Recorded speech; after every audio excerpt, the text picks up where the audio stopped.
development, and this news keeps coming in as we're talking here.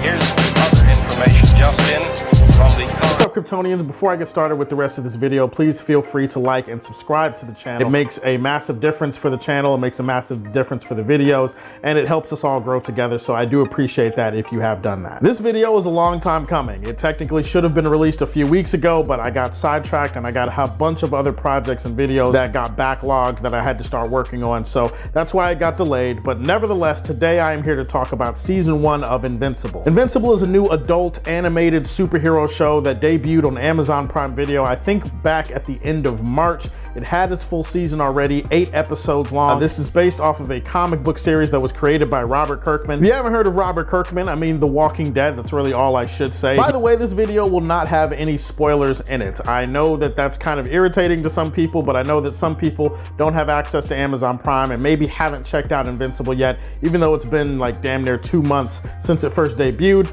The finale was only like 3 weeks ago or something like that, and I want to give more people more time to see Invincible and to witness all of it before I get into spoilers. I'm more than likely going to do a spoiler video for Invincible probably around the time that season 2 is formally scheduled, like it actually has a release date. Then I'll probably go back and do a spoiler video for season 1. Right off the bat, I can tell you that this show traumatized me in a lot of ways that I didn't know was possible for a superhero show. I was shook and I was beaten mentally, physically.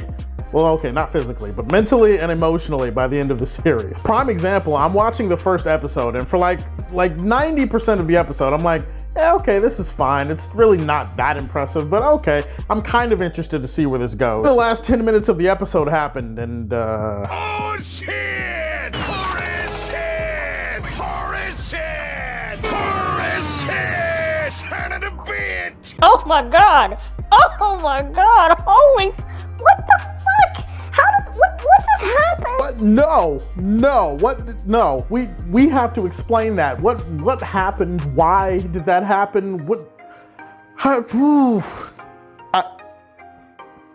Okay, but when does the second episode come out though? That was literally my reaction to the end of the first episode, and from there it just builds and builds and builds and gets better and better and better throughout all 8 episodes. A very bloody and adult superhero show that still made me interested in the mythology, like to the point that I've started reading the Invincible comics because of this show. I would imagine that's one of their primary goals in getting things like this adapted, and mission accomplished because it worked on me. If you don't know the basic premise for Invincible, it follows a main character called Mark Grayson. Mark Grayson is the son of one of the most powerful superheroes in history, whose name is Omni-Man. Omni-Man comes from a planet called Viltrum, and he basically tells his kid when he's little, he's like, hey, Viltrum is a nice place. We're a benevolent race where we use our powers to go planet to planet to help people. Eventually, Mark grows up and he turns 17 and he starts developing powers of his own. And then he kind of starts getting trained by his dad as far as how to be a superhero. He gets a new costume and he decides to call himself Invincible. His name is one of the easiest jokes in the entire series, and it's gonna be a running joke, I think,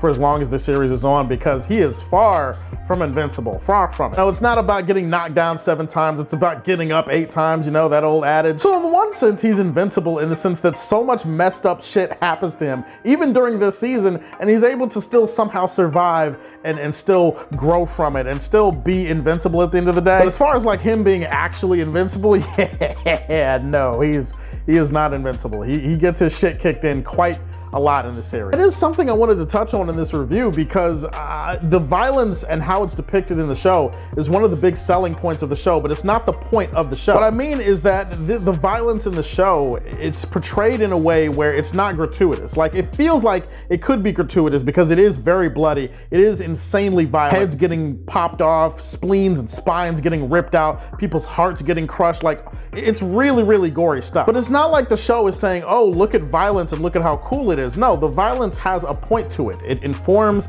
and develops the characters, and it's violence that is depicted in a very realistic way, despite the fact that this is a superhero show. It's one of those shows where you feel like literally anybody can get hurt and anybody can die at any times, and it really does add to the tension, the intensity, and the vulnerability of the show and the characters, the way that they're written. This show just shows you that physically, especially, they are more than likely not invincible. Invincible, but also emotionally. This show takes you to some depths emotionally with a lot of the characters in the show that I really was not expecting. As far as the voice talent, it's all great here. Steven Yeun, who also portrayed a character on Robert Kirkman's other show, The Walking Dead. Yes, he portrayed Glenn, and to be fair, he does get more fucked up than that on this show. Steven Yeun is great, but there's also Zazie Beetz, who portrays Amber. Amber plays his girlfriend for the majority of season 1. J.K. Simmons is rock solid, amazing casting as Omni-Man, who is supposed to be this benevolent, all-powerful superhero who's trying to train Mark to be a superhero, and as we find out in the finale, that is a much different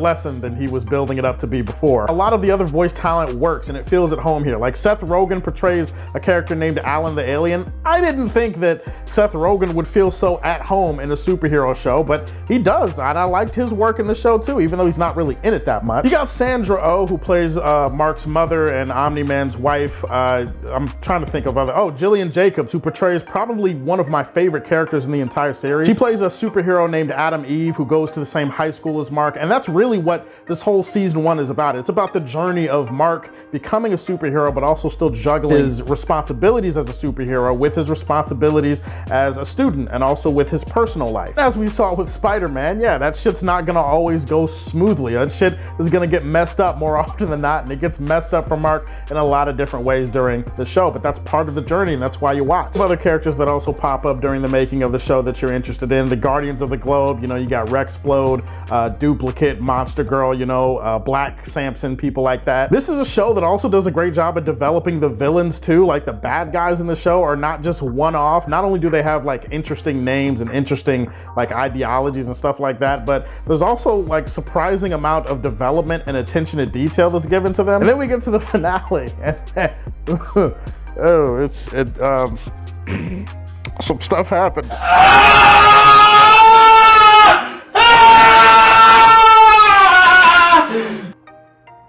I was not ready. Basically, and I'm not blaming the show, but I am blaming the show, I can never look at trains and subways the same way again. Like, I never can. Every time I get on the subway now, I'm going to be thinking about the finale for Invincible. This show like did a perfect job of juggling the superhero shit with epic action scenes. You got great mythology, some interesting world building, great characters and great supporting characters, and a good story that leads to a natural destination that also leaves you wanting more. Like, I'll be honest, I was traumatized by the finale, but like 10 minutes later, I was like, wait, so is that it? Like, where's the rest of it? I need more. I need more. And that's when I decided to start reading the comic. I only really have two little issues with the show. One is that I do feel like the animation, while it is good, I think it's a little bit spotty at times, and it could have been a little bit more detailed. I think it's not bad. It feels a little bit subpar compared to some of the other animations that I've watched over the years. Like I said, Zazie Beetz is the voice for Amber, and I gotta say, I don't like what the show did with her. I don't like that the show like intentionally designed her to be a character that we hate. Some of her actions are definitely reasonable and you understand it, and Mark is definitely annoying sometimes, as most teenagers are. I mean, hell, I was. Actually, you know what? I'm a man child. I might still be annoying, but I was definitely more annoying as a teenager, which I know probably scares most of you. I've talked to some other people that read the comics and they're kind of like, well, it feels like the writers were just trying to rush through that storyline so they can move on to Mark's other relationships. I don't know what to think about that. All I know is that I didn't like it because it made it feel like it was another angry black woman stereotype storyline, and that kind of rubbed me the wrong way. Beyond that, this show is an absolute masterpiece in terms of everything that you want from a superhero show. It's got drama, it's got stakes, it's got violence that is not gratuitous but actually builds the world and the characters. It's got amazing characters, it's got epic action, it's got everything that you want in a superhero show, and it's got a great mythology that I'm starting to read now, and I'm starting to realize that season 1 was just the tip of the iceberg. And if I were rating Invincible, I would give it a perfect 5 out of 5 supers. It is definitely one of the greatest debut seasons of a superhero show that I've ever seen in my life. Have you seen season 1 of Invincible? Give me your thoughts on the season in the comment section down below. Try to avoid spoilers, or if you're gonna give a spoiler, at least let people know in the comments that it is a spoiler. Stay tuned for more videos. Please like and subscribe to the Superfan Show, and as always, if you like what you see, tell me how you feel, and stay tuned to hear more from the Man of Steel. Peace.